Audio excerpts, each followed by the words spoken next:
क्या आपकी सर्विस की प्राइसेस स्टक है? मतलब आप उसको बढ़ाना चाह रहे हो लेकिन आपको डर भी लग रहा है कि क्लाइंट जो है वो कहीं भाग ना जाए।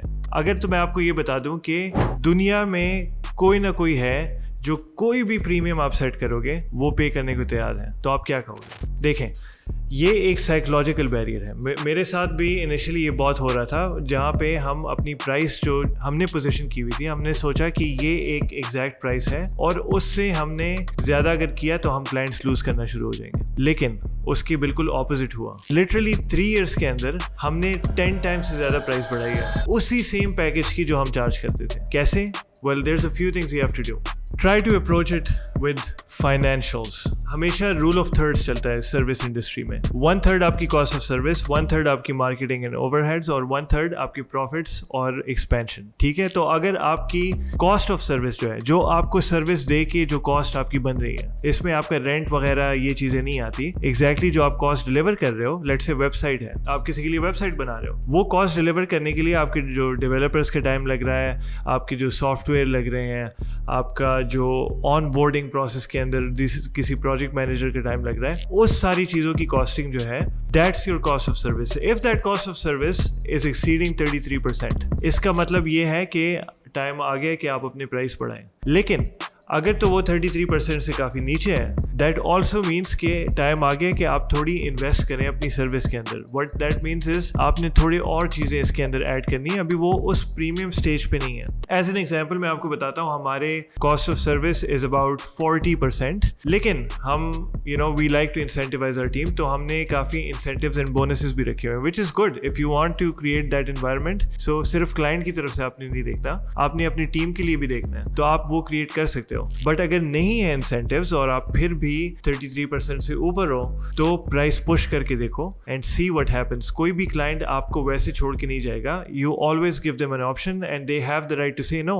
अब मार्केटिंग का जो चंक है वो 33% मैं क्यों कह रहा हूँ, क्योंकि इट टेक्स अ लॉट। इसमें ओवरहेड्स भी आते हैं, but marketing is that investment you make to make it a brand.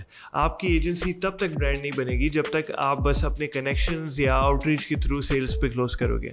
So marketing बहुत इंपॉर्टेंट है। मैं आपको अगर एग्जांपल दूं, हमने लास्ट ईयर ही सिर्फ कॉन्फ्रेंसेस में 5 करोड़ से ज़्यादा लगाया है, सिर्फ गूगल एड्स में ही हमने 3 करोड़ से ज़्यादा लगाया, और ये सिर्फ 2 चैनल्स हैं जो हमारे मेन चलते हैं। इसके अलावा हमारी पूरी सोशल मीडिया की टीम है। There is a lot more things that happen, right? So ये जो इन्वेस्टमेंट्स है, ये हमारे प्रॉफिट मार्जिन को श्रिंक नहीं कर रही, क्योंकि हमने उस तरह नहीं सोचना। हमने एक ब्रांड के एस्पेक्ट से सोचना है। We are here to grab market share. आपने जब तक अपने कंपेटिटर्स को रूल आउट नहीं किया ना, तब तक आप एक प्रॉपर ब्रांड नहीं बनोगे, और आपके लिए हमेशा एवर इटर्नल कंपटीशन रहेगा। सो कोई भी कल को एजेंसी खड़ी करके आपके पोजीशन पे पहुंच सकता है, अनलेस आपने एक प्रॉपर ब्रांड बनाया हो मार्केटिंग के थ्रू। सेकंड चीज़ एक बहुत साइकोलॉजिकल चीज़ भी है, राइट? एज एन एग्जाम्पल, आपकी सर्विस है $2000 की। अगर कोई $2000 दे रहा है, आप खुद सोचो, वो 2500 भी दे सकता है, वो 2800 भी दे सकता है, चलो 3000 में भी साइकोलॉजिकली उसके लिए ज़्यादा हो। तो अगर आपके रेट्स में इस तरह के ब्रेकेजेस हैं,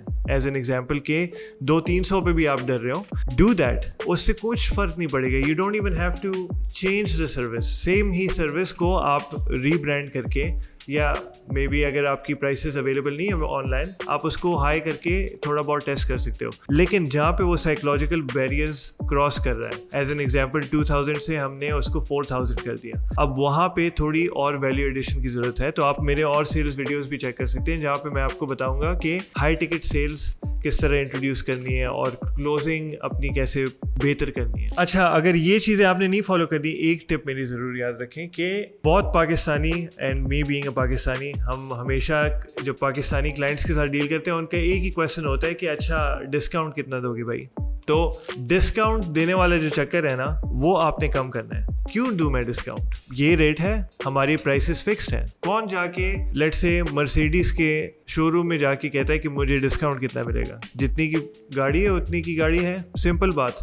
तो सेम चीज़ आपने अपनी सर्विस के साथ भी करना है कि जो just for the sake of discounts है ना, वो आपने कम कर देने हैं। अगर तो लेट्स से आपकी बंडल प्राइस में डिस्काउंट है, make sure you tell that to the client. अगर आप वैसे ही डिस्काउंट्स दोगे ना, इट क्रिएट्स समथिंग जो कि आपके बिजनेस के लिए अच्छा नहीं है। एज एन एग्जाम्पल, अगर वैसे ही आप डिस्काउंट दोगे, first of right of the bat आप डेस्परेशन शो कर रहे हो। क्लाइंट को पता है वो in the position of power है। अच्छा, आपने डिस्काउंट तो दे दिया, अब सर्विस शुरू हो गई, क्लाइंट जो है वो मोर अथॉरिटेटिव तरीके से आएगा, वो आपसे रिविजन्स भी में भी ज़्यादा मांगेगा, वो आपको डिमांड्स भी ज़्यादा देगा, उसकी टोन भी डिफरेंट होगी, बिकॉज आपने अपनी वैल्यू खुद गिरा दी है। जहाँ पे वो सोच रहा था कि 3,000 की सर्विस है, आपने कहा यार मैं क्लोज करने के चक्कर में उसको डिस्काउंट देके 2,000 पे क्लोज करूं। अब आपने पोजीशन ऑफ पावर में क्लाइंट को रख दिया। लेकिन अगर आप उसको ना कहते, आप उसको कहते कि नहीं 3,000 है and that's the price, client भी थ्रू आउट द सर्विस आपको ज्यादा रिस्पेक्ट देगा। So that's a really important tip